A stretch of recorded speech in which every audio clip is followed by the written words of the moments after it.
So, ito mga lodi, 10 piraso, 4.4 kilos and 900 grams, no? Random lang yan, yung dinampot lang natin. Kung ano yung dampot natin dito kasi yung mga malalaki nandito, nagsisiksik sa sulok. So, ililipat na natin ito ngayon.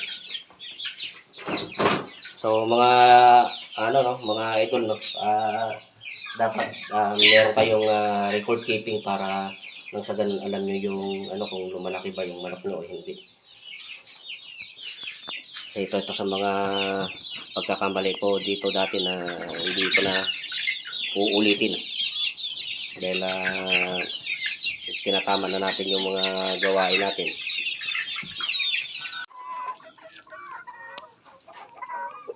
Ano na? So mga idol, pakakawalan na natin sila rito sa bago nilang tahanan. Okay.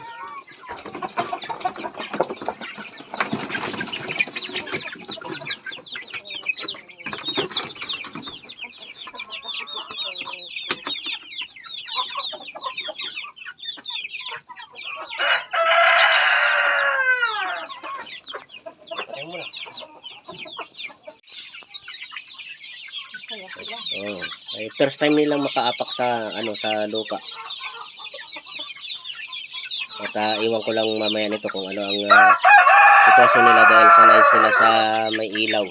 So, to may ilaw din naman dito. Ayan yung ilaw nila. At hanggang alas 8 lang to ng gabi. Sinisindihan.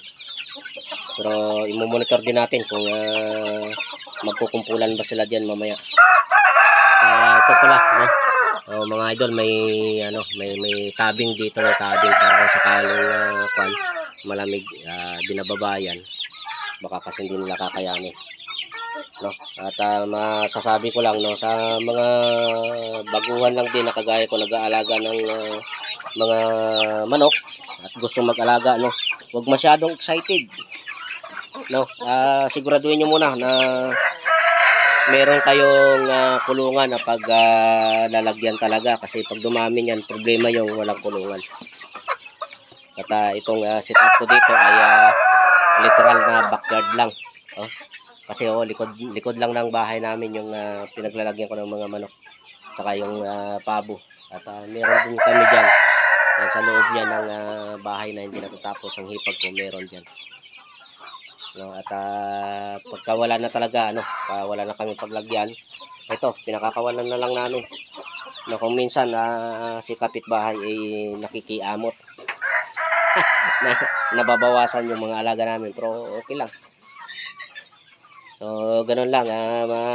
Ko sa inyo mga idol, no, sa mga bago nag-umpisa na kagaya ko, make sure lang talaga na may pasilidad kayo na paglalagyan sa mga alaga nyo, dahil kawawa din naman sila kung wala kayong mapaglagyan. At siyempre pa yung pagkain ng mga to, kailangan na stable pa yung trabaho, dahil hindi po pwedeng mawalan sila ng pagkain. Kung tayong tao, okay lang na mawalan ng pagkain, pero hoy, anak ka ng titi.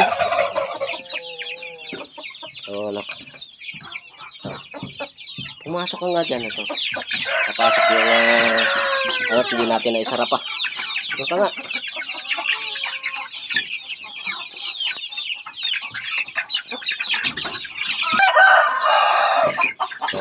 Ayun, natakot sila sa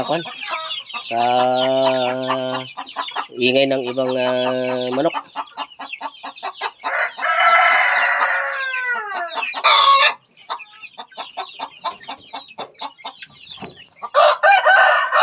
Luwag itong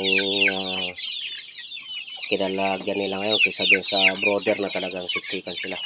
Kinilagyan lang natin ng kunting ipa para lang ma-relax sila, hindi sila ma-stress agad, no? At tingnan nyo, naglalaro na sila. So ang eksaktong bilang pala nito ay 67 piraso. Tatagal sila rito hanggang 3 months, no? So tatagal pa sila rito ng 1 buwan at kalahati. Kapag talagang malaki na sila, hindi sila magkasya, so no choice tayo, kundi pakawalan. No, kagaya ng mga yan, yung mga yan, no, pakawalan na yan. Nasa 4 months na yan mga yan. Actually yung iba diyan kinakatay na namin, inuulam na namin. So ito ganun din, no. Wala naman kasi tayong kulungan na talagang paglalagyan nito, kundi pakawala lang dahil wala naman una nito, wala naman tayong intention talaga na magparami dahil libangan nga lang, katuwaan lang, may ano lang tayo na itlog, may mailuto lang tayo ng itlog at eventually nga nagkaroon tayo ng nakagawa tayo ng incubator at successful yung incubator natin hanggang sa dumami na nga ang mga ito. Kaya problema na natin ngayon dahil napakamura ngayon ng mga sisiw. May mga bumibili naman, kailang sobrang barat talaga. So ito mga lodi, no, babaguhan pa lang din naman ako sa pag-aalaga ng manok at hingi lang ako sa inyo ng kunting pabor, no. Hindi man maganda yung mga na ibibigay kong video sa inyo, dahil hindi naman talaga ako expert, no. Ito umpisa lang kami sa katuwaan, pero yung mga sinasabi ko, yung mga pagkakamali ko ay unti-unti ko lang tinutuwid at yun ang ibabahagi ko sa inyo. Sana mga lodi ay mga idol, no, so susubaybayan nyo yung journey ko sa pag-aalaga ng ng mga manok at hindi lang manok yung alaga namin dito, marami pang iba at may konti rin kami binubukid, no. So actually walang to, libangan lang, so part-time lang to ba, part-time lang to namin mag-asawa para iwas lang tayo, bawas stress lang, di ba ma? Yan yung misis ko, no. Pagka wala ko, pumapasok ko sa trabaho, siya yung mag-aalaga nito. Okay mga lodi, no, hingi lang ako ng konting pabor sa inyo, pakisuporta naman ang YouTube channel namin at bago pa lang din kami nagsisimula, no, sana suportahan nyo. Okay,